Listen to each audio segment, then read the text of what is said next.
না আমি কি করবো, আমার লজ্জা লাগে। হ্যালো এভরিওয়ান, আমি ইউসুফ। তো আজকে শোরুমে আসলাম এবং শোরুমে আসার পর আমাদেরকে একটু হরিয়ারপাড়া যেতে হবে, তাই দেরি না করে আমরা বেরিয়ে পড়লাম। তো তো আমরা ফার্স্ট ডোমকলে আসলাম এবং ডোমকল থেকে আমাদের আরও 3জন বন্ধু যাবে, সেই জন্য আমরা ওয়েট করছিলাম। তো এবং আমার সঙ্গে আছে আমার এই বন্ধুটা। যেহেতু আমরা 5জন যাব, সেই জন্য আমরা একটা গাড়ি মানে বুক করলাম। তো আমাদের পাশে পিছনে যে টোটোটা দেখতে পাচ্ছ, আমরা এই টোটোটাতে যাব। তো ফাইনালি সবাই আসার পর আমরা টোটোতে চেপে পড়লাম। টোটোতে যেতে যেতে একটু মাস্তি করছিলাম, গান টান বাজছিল, ওই জন্য। না না আমি কি করবো, আমার লজ্জা লাগে।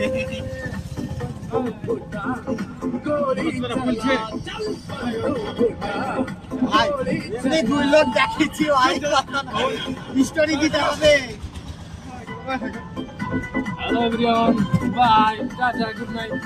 আর যেহেতু আমি ভিডিও বানানো স্টার্ট করছি, সেই জন্য আমার বন্ধুরা আমাকে ইয়ার্কি করছে, বাট অনেক ভালো, আমাকে অনেক সাপোর্ট করেছে, ভিডিওতে অনেক শ্যুট করে দিয়েছে, হেল্প করেছে। তো এভাবে মজা করতে করতে আমরা চলে আসলাম ফতেপুর ঘাট। তারপর আমাদেরকে ফতেপুর ঘাট পার করতে হবে, পার করার পর আবার একটা গাড়ি ধরতে হবে। তো ফাইনালি আমরা শোরুমে চলে আসলাম। শোরুমে আসার পর এসছি, সে কাজটা এখনও একটু দেরি হবে, সেই কাজ জন্য আমরা ওয়েট করছিলাম, বন্ধুরা কথা বলছিলাম, একটু আড্ডা মারছিলাম।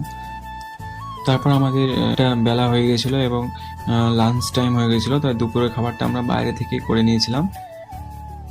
তো খাবার খেয়ে আসার সময় দেখি শোরুমের সামনে গাড়ি এসছে। তো গাড়ি কিভাবে আনলোড হয় তোমরা দেখো। আর কিছুক্ষণ পরে আমাদের যার জন্য এখানে আসা, সেই কাজটা কমপ্লিট হয়ে যায়। তারপর আমরা আবার শোরুমে যাওয়ার জন্য বেরিয়ে পড়ি।